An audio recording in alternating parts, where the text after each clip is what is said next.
चलती ट्रेन में अपनी सर्विस गन से मुस्लिम मुसाफिरों को शहीद करने वाले आरपीएफ कांस्टेबल चेतन सिंह के खिलाफ कांग्रेस ने भी मोर्चा खोल दिया है। इस मामले में कांग्रेस लीडर वाजिद अंसारी ने खाती अफराद के खिलाफ सख्त से सख्त कार्रवाई करने का मुतालबा किया है। मुतालबा करने पहुंचे वफ्द में कांग्रेस के senior leader advocate Abdurrahman Siddiqui, साबिक डिप्टी मेयर मसूद अहमद खान, शमीम अब्दुल्ला, अब्दुल गफ्फार, साबिक कारपोरेटर मोहम्मद मुंतजिबुद्दीन, सैयद शेर अली, चांद पाशा कुरैशी, फारूक हुसैन बदवेल, रहीम अहमद खान और दीगर मौजूद थे।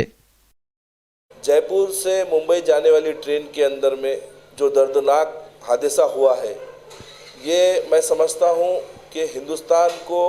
बदनाम करने की एक सोची समझी साजिश है, क्योंकि ये बताया नहीं जा सकता कि आरपीएफ के जवान क्या वो आतंकवादी है, जबकि उनकी छवि ऐसी बताई जा रही है कि वो मतिमंद है। तो मैं पूछना चाहता हूँ सरकार से, और जो अफसर उसके बारे में ऐसा कह रहे हैं, वो अगर मतिमंद था तो वो ट्रेन से कूद के खुद भी खुदकुशी कर सकता था, या अपनी सर्विस गन जो उसको सिक्योरिटी के लिए दी गई है कि वो ट्रेन के अंदर में कोई हादसा ना हो,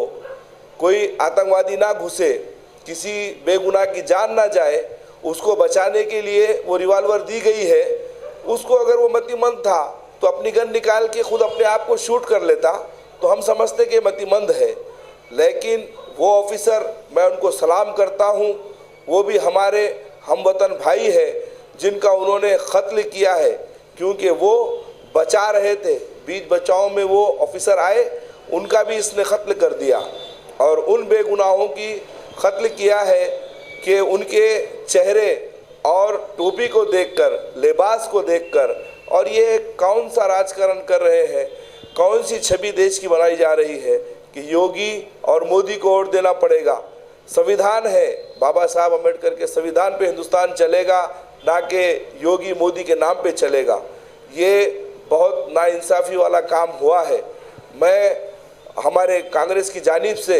हमारे कलेक्टर साहब को मेमोरेंडम दिया गया है, राष्ट्रपति तक पहुँचाए जाए हमारा मेमोरेंडम। ख़ास कर आए हुए आली जनाब मसूद अहमद खान साहब, शमीम अब्दुल्ला साहब, शेर अली भाई और कांग्रेस की पूरी टीम जो कलेक्टर साहब के साथ गई, पास जाकर के उनको मेमोरेंडम दिया गया है। मैं ये कहना चाहता हूँ कि इस ऑफिसर को जो बचाने की नाकाम कोशिश की जा रही है, इसको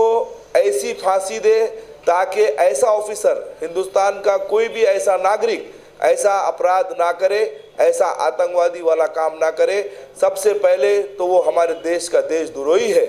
उसको देशद्रोह की कलम लगाई जाए और उसको चौरस्ते पर लाकर पुलिस वालों के सामने फांसी दी जाए, ताकि कोई अपनी पिस्टन का गलत इस्तेमाल ना करे, क्योंकि वो सुरक्षा के लिए दी गई है, आतंक फैलाने के लिए नहीं दी गई।